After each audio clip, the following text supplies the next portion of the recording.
Welcome back with another video. For 3 years, she showed up every single day. Not because she was rich, not because she expected anything in return, but because someone needed care, kindness, and human connection.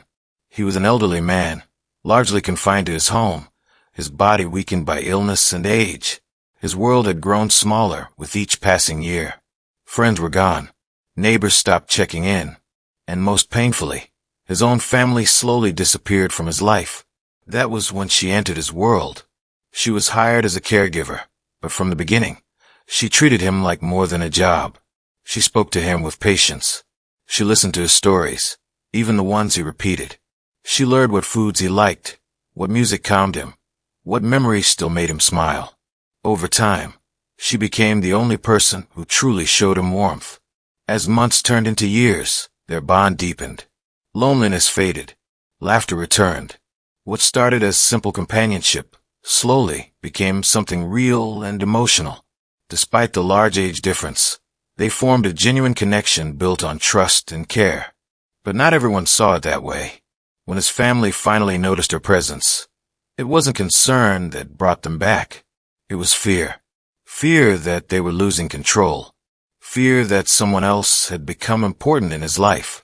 And most of all, fear that their inheritance was slipping away. They accused her of manipulation. They claimed she was using him. They demanded she be removed from his life. But doctors confirmed the man was mentally sharp. Lawyers confirmed he was fully capable of making his own decisions. And then he made one. He changed his will.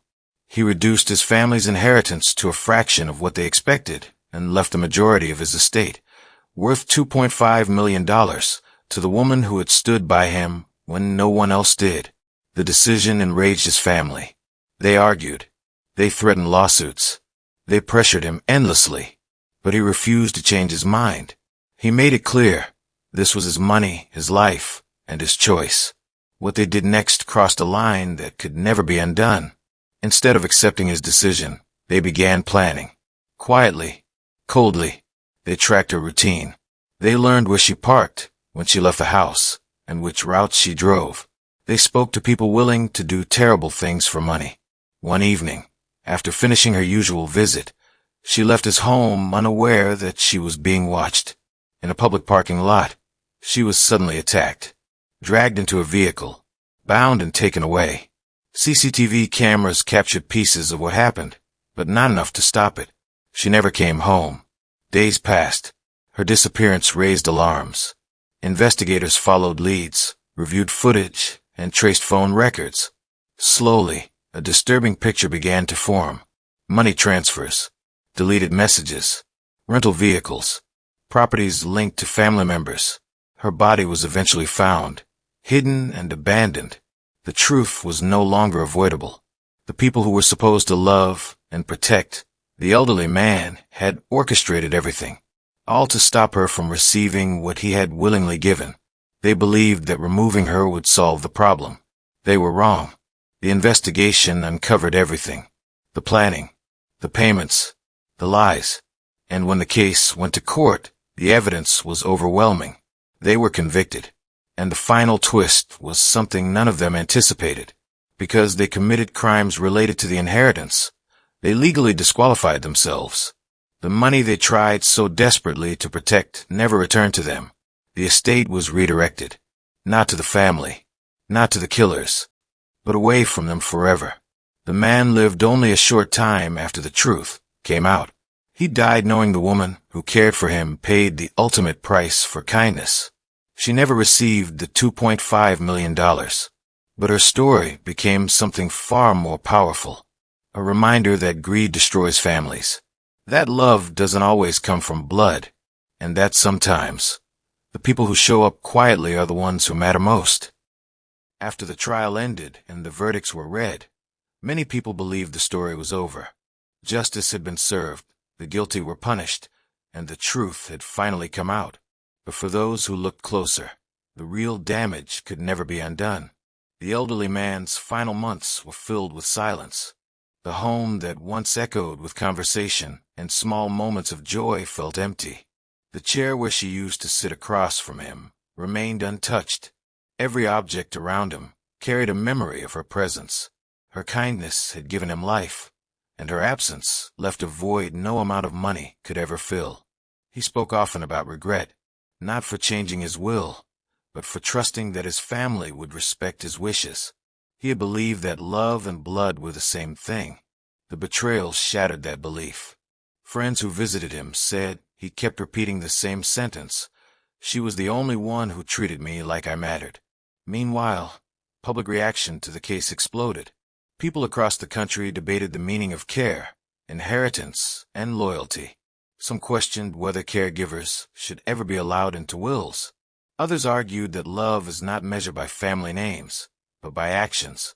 The case forced uncomfortable conversations. How many elderly people are forgotten? How many caregivers quietly sacrificed their own lives for people who have no one else?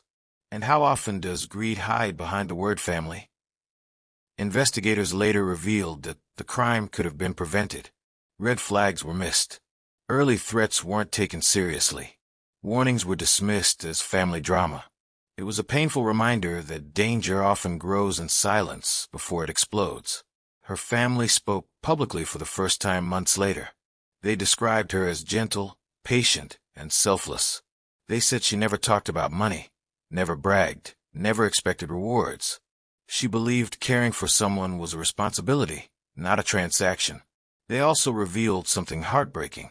She had planned to use the inheritance not for luxury, but to open a small assisted living service for seniors who had been abandoned by their families.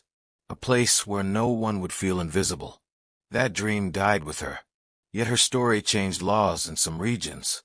Stronger protections were discussed for caregivers. Estate disputes involving elder care received greater scrutiny. Her name became associated not with tragedy alone, but with reform. People still visit her grave. Some leave flowers. Others leave handwritten notes thanking her for reminding them to call their parents, to check on grandparents, to treat caregivers with respect. The family that orchestrated everything lost more than their freedom. Their names became synonymous with greed and cruelty. Their legacy, once tied to wealth, ended in disgrace. And the money they fought so viciously over never belonged to them in the end.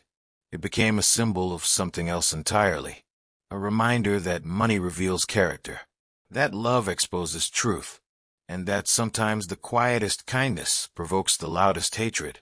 Her life ended far too soon, but her impact continues, not through inheritance, but through awareness, through conversations, through change. This story isn't just about what was taken from her. It's about what she gave, and what the world lost when greed decided love was unacceptable.